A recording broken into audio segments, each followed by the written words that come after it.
Good day, grade 12s. Welcome to your lesson on evolution by natural selection. So, in this section, it's very important that you go over the different terminology and you know all the different terms.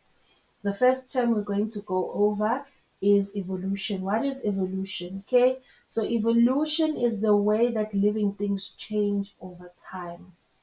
So we are looking at how animals have changed or how they've evolved over millions of years. So Charles Darwin was the person who observed that although individuals in a species shared similarities, they were not exact copies of each other. There were small differences or variations between them. So when we are looking at biological evolution, we are saying we are looking at any genetic change in a population that is inherited over several generations. These changes may be small, large, noticeable, or not so noticeable.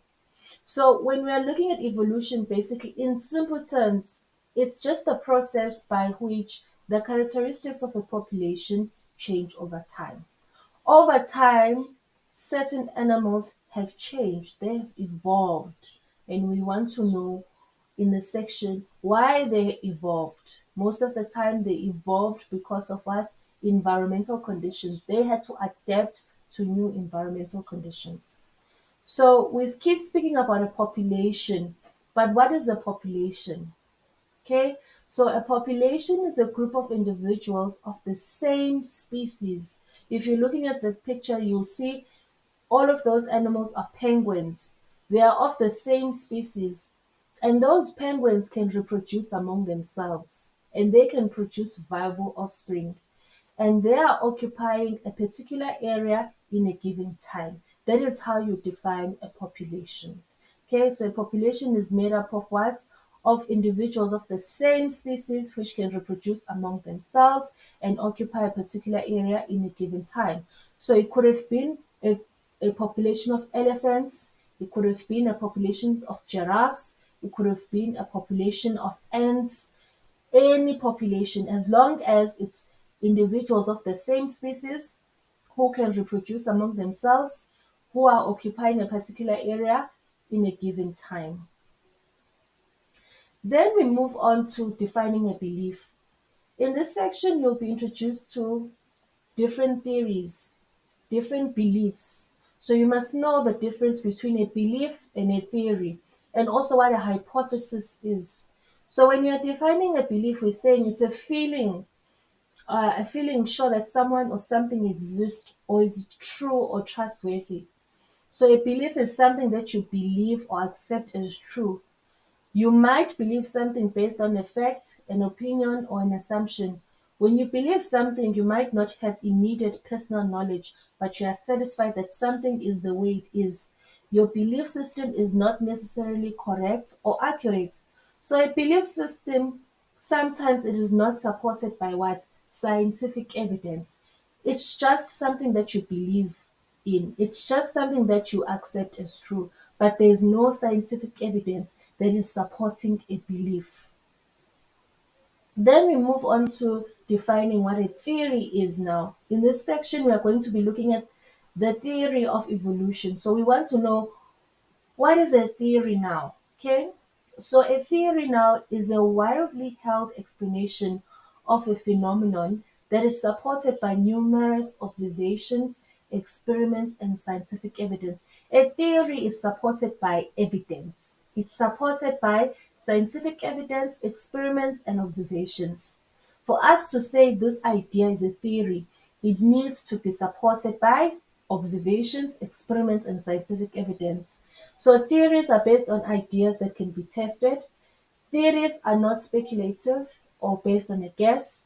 Scientists use several methods to develop a theory. They may look at the way something is now and try to figure out how it came to be that way. So there are different theories. If you go online and you say all the different theories, you're going to see all the different examples of theories. And what you need to keep in mind is that with each theory, it has been supported by numerous observations, experiments, and scientific evidence by different scientists. So now in this section, we are going to be looking at the theory of evolution. So now what scientific evidence is supporting evolution? What evidence do we have that says evolution once occurred? So fossil records, where we look at different fossils, modification by descent, where we look at the bone structures of different animals, biogeography, and genetics. All of these factors are considered to be evidence that supports what evolution, because we said in order for something to be considered a theory, since we are looking at the theory of evolution, these four factors are considered to be evidence that supports what? That supports the theory of evolution. So let's look at fossil records. Okay, so fossil records helps paleontologists, archaeologists, geologists place important events and species in the appropriate geological era. It is based on the law of superposition, which states that undisturbed rock sequence, the bottom layers are older than the top layers. Okay, so later on in the section, you are going to look at how different fossils were discovered in different areas around Africa. And all of these fossil records that were discovered supported the idea of evolution, that there were once certain species that existed in our country, in our continent. Okay. So millions of fossils have been found around the world, and most record fossils have been found in Africa. By recording the position of the fossils, Foss by recording the position of the fossils in the geological strata, paleontologists are able to deduce the relative age of the fossils. The oldest rock strata are found deepest in the earth, while the youngest rocks occur near the surface. So fossils of organisms found in the deeper strata therefore lived on Earth much longer ago than those species which are fossilized in the younger strata. So when you're looking at fossil records, you're looking at all the different um, fossils that have been found. Okay, then we move on to modification by descent.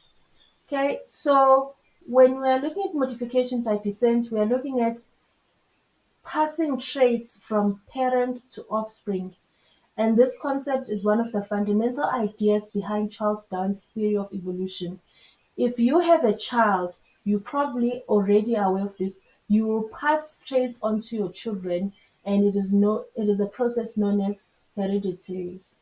So when we're looking at modification by descent, we're looking at homologous structures and analogous structures. So what are homologous structures? So in evolution, there are body parts of species that have a similar features indicating a common ancestor or same developmental origin. If you're looking at those four bones, you can see that there's one bone in common in all four of them.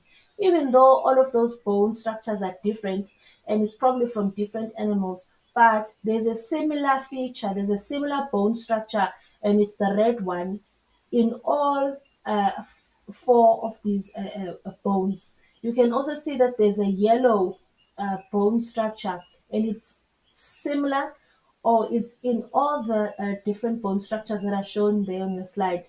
This shows that there is a common ancestor, or there's this, or a same developmental origin, that all of these animals, all of these bone structures from these animals share a common ancestor or originate from a common ancestor. So that is what we mean when we speak about homologous structures. Okay. Then we have analogous structures. Now, in analogous structures, there are similar functions but dissimilar evolutionary origins. So the wings of the bats and the insects are analogous structures. These animals have dissimilar evolutionary origins, but their wings differ anatomically but have a similar function, which is flight. So all of those animals use their wings to fly, but They do not originate from a common ancestor. They do not have any evolutionary origins. They don't share any common ancestor. Okay. So when we are looking at modification by descent, we're looking at the different bone structures and we're saying a human, a cat, a whale, and a bat, they're all different. They're all different. But when we're looking at their bone structure, we can see that there are certain bones that are similar between a human, a cat, a whale, and a bat. This shows that there's an evolutionary relationship between a human, a cat, and a whale, and a bat. It means that they, all of these animals, they share a common ancestor. They share evolutionary origins. Okay, so if you're looking at the human, it has that bone, the radius. The cat also has a radius. The whale also has a radius. The bat also has a radius. The human has a humerus. The cat has a humerus. The whale also has a humerus, and the bat also has a humerus. This shows that because they have such similar bone structures, it means that they share a common ancestor. Then we look at biogeography. Now, when we're looking at biogeography, it is the study of the distribution of species and ecosystems in the geographic space and through geological time. So organisms and biological communities often vary in regular fashion along geographic gradients of latitude, elevation, isolation, and habitat area. So in simple terms, this means that we are looking at how this is the study of the geographical distribution of biological organisms. So, as the continents were splitting, animals got distributed into different continents. Okay, so biogeography provides evidence for the evolution when the continental drift is considered. Okay, so as the continents were drifting apart, certain animals drifted into certain continents. So, for example, let's say in Africa we have an animal called an ostrich. Okay, an ostrich, it cannot fly. It cannot fly. Okay, in Australia there's an animal that's similar to the ostrich, and it's called an emu. Okay, so this shows that the emu and the ostrich, they share what? They share a common extinct ancestor. Okay, but because the continents drifted apart, the emu is found in Australia, the ostrich is found in Africa, the kiwi is found in New Zealand, but all of these animals display similar characteristics.